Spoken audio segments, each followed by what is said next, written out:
Hello, everybody. I'm taking a little break from my series on trite sayings to share a few of my less focused thoughts.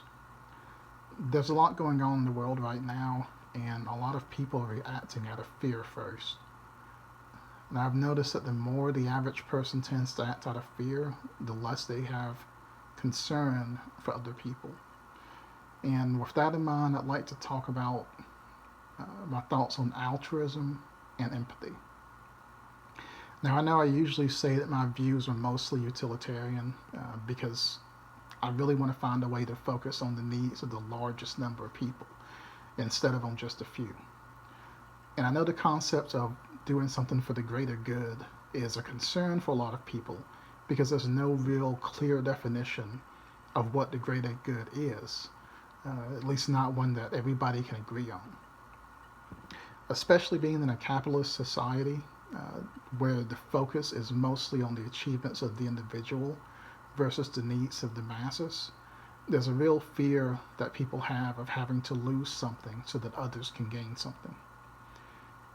In America, we've been raised to view having anything taken to help others, no matter how much we have to spare and how little they have, as an unacceptable theft, which has always been hard to swallow for me because so many Americans like to pay lip service to following a religion that supposedly tells its followers to give everything they have to those in need. Maybe they just didn't pay attention to those verses, or maybe they got lost in all of the warmongering and rape in that book. Could be anything. Anyway, the bigger problem with utilitarianism for me is that in general you end up having to force others to give to those in need. What I really want is for others to understand the benefits of putting people other than themselves first and to do it because they want to, not because they're forced to balance the equation. More accurately, what I want to do is find a way to instill a sense of universal altruism in people. With altruism, instead of viewing the needs of everyone, yourself included, equally, which is what utilitarianism does. With altruism, you view the needs of others as having a higher priority than your own. Now, I know that view seems to fly in the face of every self preservation instinct that we've been told to cultivate, and to a certain extent, I really do suppose it does. But still, the key factor is that if everyone holds the needs of everyone else as a priority, we go from having to look out for ourselves to having an entire world of people looking out for us. And at that point, looking out for others stops being a negative against your own preservation and becomes a very, very great positive. In fact, on a large enough scale, altruism really is the best way to maintain your personal safety, the safety of your family, the safety of your genetic line, all of the things that self preservation tend to focus on. Because the more people that you have willing to look out for you, the greater your likelihood of survival. And of course, that brings us to the big problem, convincing everybody else to go along with that plan. At this point, I've spent almost 20 years trying to figure out how to convince people that this is the right path to take. And I'm really not any closer to finding the right words than I was when I started. And I understand that it's really important to convince people of this because forcing someone to put the needs of others first only works as long as you have sufficient force to enforce that mandate.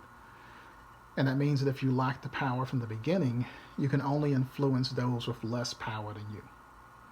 For an average person, that would mean that you can only change the ones that have even less to give and may need help more. You can threaten those below to do what you want, but you can't shit upwards. Even if you can force people to follow this across the board, at best, it's a short term solution. Even if you manage to control the world population to enforce it, it would only be a matter of time before someone else gained power and they decided to overrule everything that you've done. Really, the only way that I can see for this to work long term would be for everyone to agree that this is the best way and to have them choose to follow it.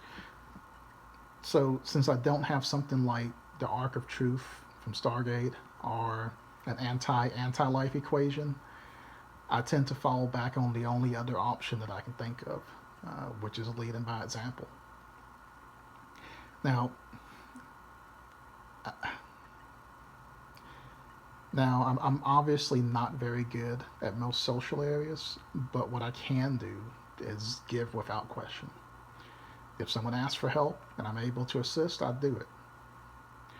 I do get complaints from people who care about me that I'm leaving myself open to exploitation, that people are going to take advantage of me once they see that I'll just give them whatever they want or whatever they say they need.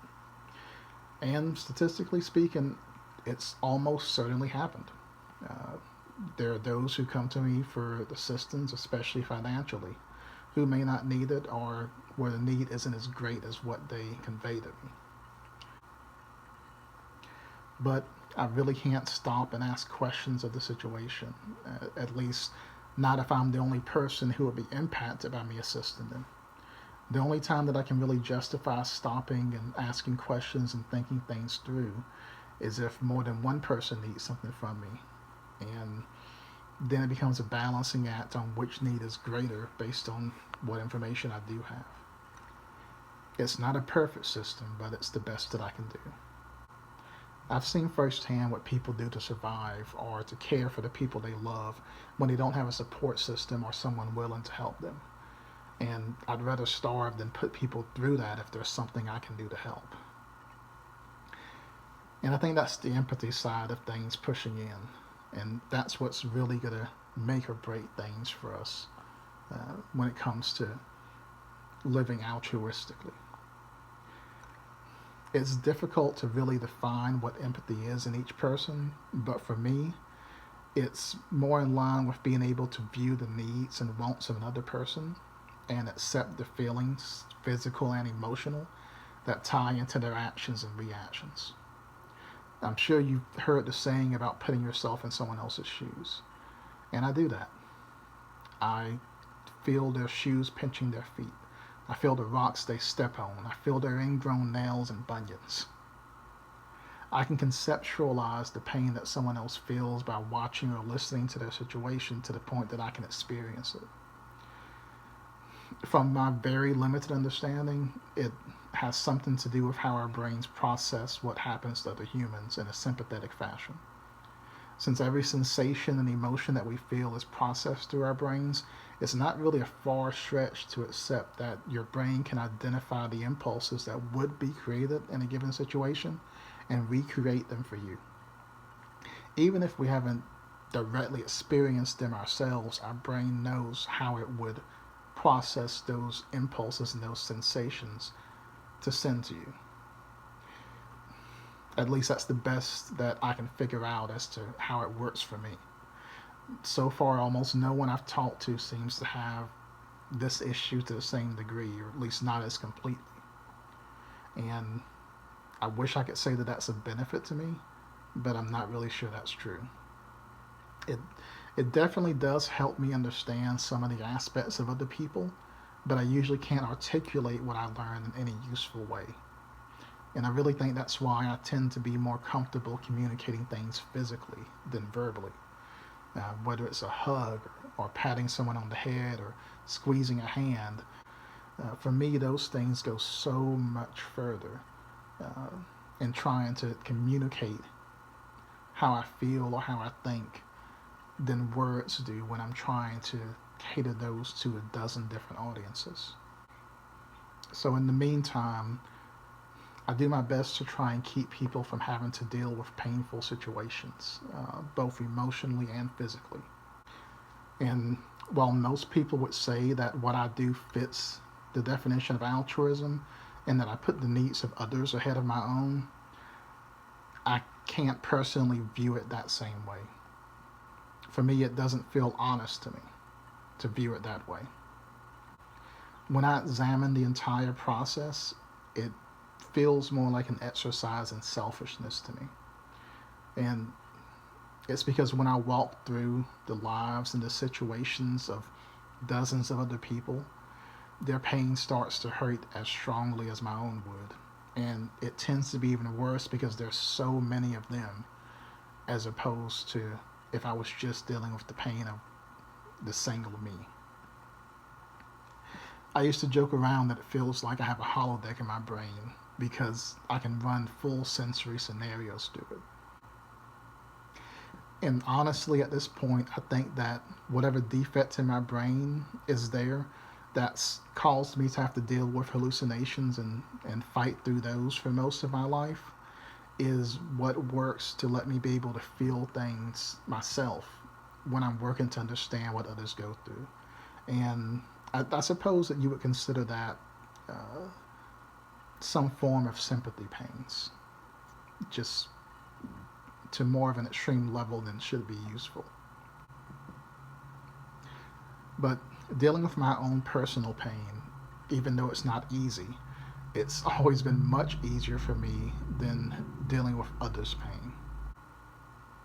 And I think that's partially because, worst case scenario, if my personal pain got to be too great to deal with, there are ways to stop that. And I try not to think through that route with other people, because if I dwell on it for too long, then I start to think about stopping the entire world from hurting.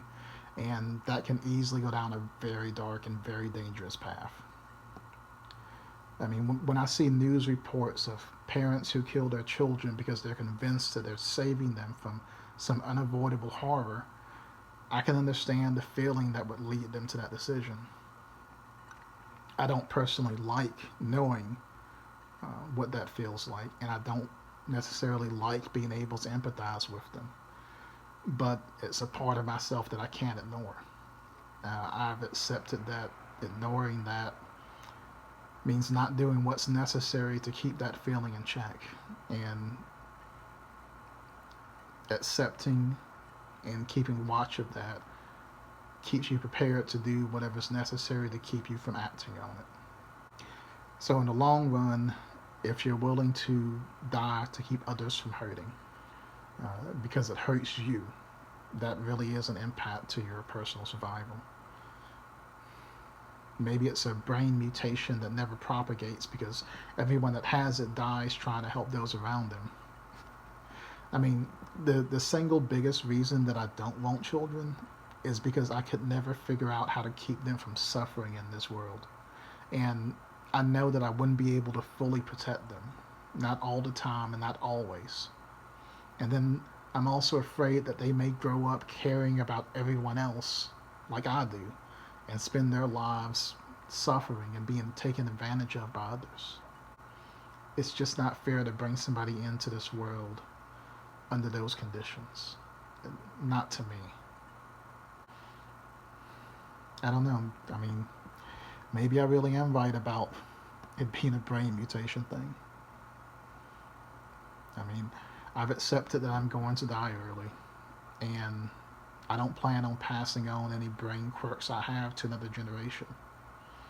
So if it is some type of a mutation that makes me feel things too intensely, then it means that nothing I say will ever be enough to convince people to put the needs of others first, because that means that it's not fully a choice that even I made. And that is a terrifying concept all on its own. And maybe I'll have to explore it a bit more later. So, lacking another answer, all that I can do is try to keep being the person that I want everybody else to be. It's definitely not a perfect plan, and I'm really not always very good at thinking things through, especially when I run short with more people to help than I have resources for. I get angry, I get disappointed, I still get selfish and greedy just like everybody else. I just fight with everything I can to push that down, to turn it inward, to find a way to keep anyone but me from getting hurt. And of course, that tends to get into conversations on self-harm that I will definitely not talk about today.